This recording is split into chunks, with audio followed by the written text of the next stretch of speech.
Hallo Leute, ich bin Sean und ihr seht Deutsch für euch.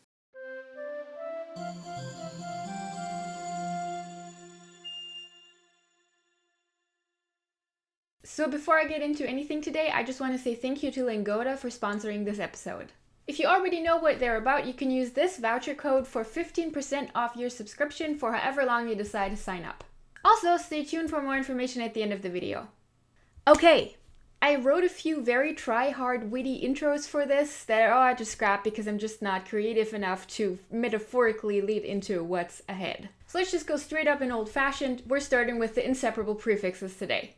The good thing about those is that there's only 9 of them because, as I said in episode 95, the biggest group of the prefixes are the separable ones, and we've already put all of those behind us, so high five! However, that being said, here's your fair warning up top. For these, most of the time you are best off just learning the words. I know that's frustrating to hear, and that's not what you're here for, and I am going to try to make it a bit more systematic, but the problem with this is that these don't really have as much of a common denominator as the separable ones, meaning that they don't really have an English word or prefix or even syllable that they correspond with for the most part. It's more of an associative connection most of the time, and I know you already knew that in your heart of hearts because that's exactly what makes them so obnoxious. This also means that they're a lot harder to explain than the separable prefixes because they're just particles, meaning that they don't mean anything by themselves. They really mostly just carry a general feeling of what they make a word mean with them, meaning that they really modify the meaning of a verb instead of adding to it.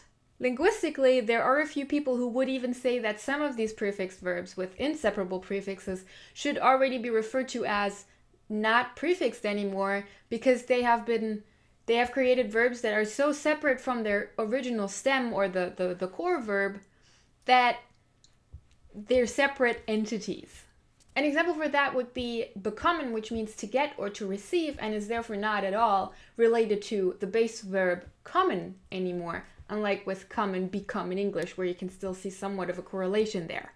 And because of this, some linguists would therefore no longer consider it prefixed. However, I wouldn't say that's the popular view, and also it's not going to help you with learning, so we're just going to ignore that. I'm just using it here as an example for how the inseparable prefixes often meld with their base verbs and therefore create a completely new item of unit of meaning, which is no longer related to the base verb, and therefore it doesn't really make a statement on what the prefix means either.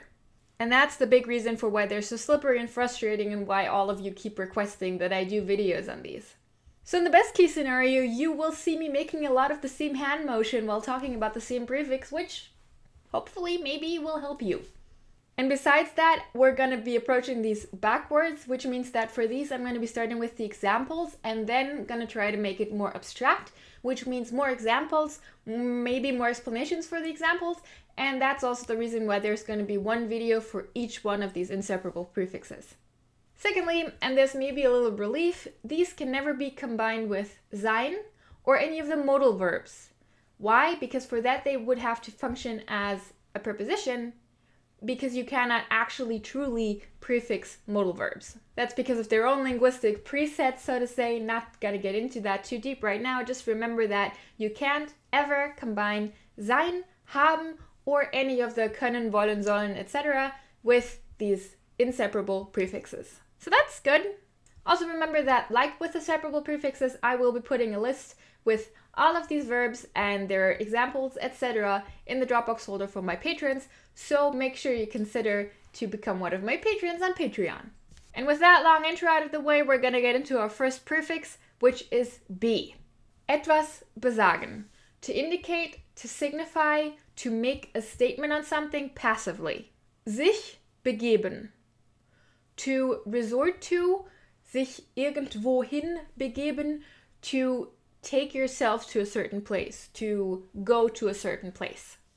Etwas begehen usually means you enter some sort of a process. So there is Selbstmord begehen, to commit suicide, ein Verbrechen begehen, to commit a crime, Ehebruch begehen, to commit adultery.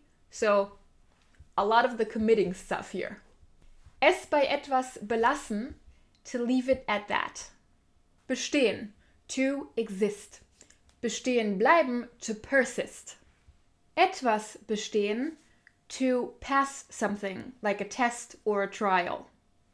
Aus etwas bestehen, to be made up out of something, to consist of something. Dieses Haus besteht aus Steinen. This house is made out of bricks. Auf etwas bestehen, to insist on something. Etwas bekommen, to receive, to get something. Never means to become. Ein Brot oder Brötchen belegen, to put cold cuts or lunch meat or whatever you want to call it on a piece of bread or a bread roll. Ein Brot oder ein Brötchen belegen. And that's where the word belegtes Brot, belegtes Brötchen comes from. And we can also use that to refer to the cold cuts as der Belag. However, der Belag can also mean the fuzzy white stuff on your tongue when you're sick. Sich irgendwo befinden.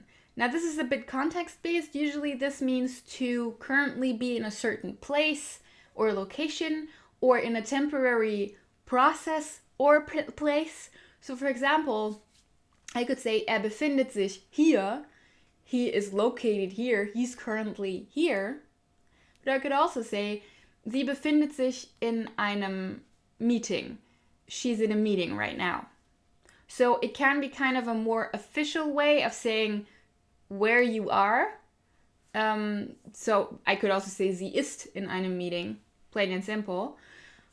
But it can also mean something can be found somewhere. So that's where you get the find in there in English too. Etwas behalten, to keep something for yourself. Etwas für sich behalten, to keep something to yourself. So like a secret. Etwas befallen, to infest something or to take hold of something. So like a disease or vermin or some sort of parasite. So this is usually, you don't want to be befallen by anything. Also, it can mean jemanden befallen, to befall somebody. Like in English, this is then kind of a literary way of using this word. So, what does be mean then? Maybe you have some sort of way to like generalize it for yourself already. In this case, you can skip this part, you're good. For all others, I'm going to try to make it more abstract. I'd say in most, not all, but in most cases, it does one of two things. It either describes something being added onto something or detached onto something, although careful, this is very metaphorically. So usually, there are exceptions like the case of belegen, where you actually put something on top of something else. But a lot of the time, this is like a mental image of something somehow joining something else, being put on top of it, becoming part of it, something like that. Examples for this would be besehen, bestaunen, begehen, belegen, besetzen, even bekommen, actually. And of course, our last lovely example, befallen. Or it can amplify the meaning of the verb that it's being attached to. So that means it doesn't really modify it much. It basically just says, this is a very intense version of this base verb. And to me, it seems like this function is often the case when we're talking about like thinking and speaking and head verbs in general. So for example, befragen means to question somebody. You could also just ask them, which would be fragen, but befragen is like a questioning. And the same goes for etwas besagen, which is not just saying something about something, but like kind of being a noteworthy indicator for something. And then, and this is something we will encounter over and over with the inseparable prefixes, there are stems or core verbs that don't really exist as a verb outside of being prefixed. An example for this would be bestätigen. Bestätigen means to confirm something. However, the base verb stätigen doesn't exist. It's not a verb. So that means that this verb only exists as a prefixed verb. Again, some linguists, because of this, would argue that this isn't a prefix verb, but we're going to say it is. So there are some stems that only exist in combination with a inseparable prefix. Like I said, that's something we're going to encounter every now and then. If you're interested, this is a phenomenon that is called gebundener Stamm, so bound stem. Generally, if I had to sum it up somehow, I would call B a social prefix because it always indicates some sort of connection or coming together, not necessarily of people, but of things with people or things with things. Like I said, not always, but that's kind of the association that springs to mind for me. And that's it for today. Your random word of the week is der Rasierer. And as always with grammar videos, if you want to get a copy of the script for all of my grammar episodes, as well as for these prefix videos, a list of all of the verbs that the prefix can be combined with out of the list that I'm using, make sure you head over to Patreon and consider becoming one of my patrons. Once you pledge for a full month, I will add you to the folder, and you're good to go. And now let me say a quick word on my sponsor for today. If you're looking for another way to learn German still online, you can head over to Lingoda and check out their classes. They have individual and group classes for English, German, French, and Spanish. And they're also one of the only, or maybe the only, online language program that offer the CEFR certificates, so A1, A2, B1, etc., after 90% course completion over there. You can individualize and personalize your learning program and plans depending on how busy you are, what exactly you want to learn, what level you want to start off, etc. You also always get a personal advisor. So, if you want to give that a try, make sure you head over there and use this voucher code for 15% off however long you decide to subscribe for. And with that, that's it from me for today. Let me know what you thought of this first episode on inseparable prefixes, and if it somehow helped you more than other approaches you've taken, or maybe if it helped you less. Bis nächste Woche. Tschüss!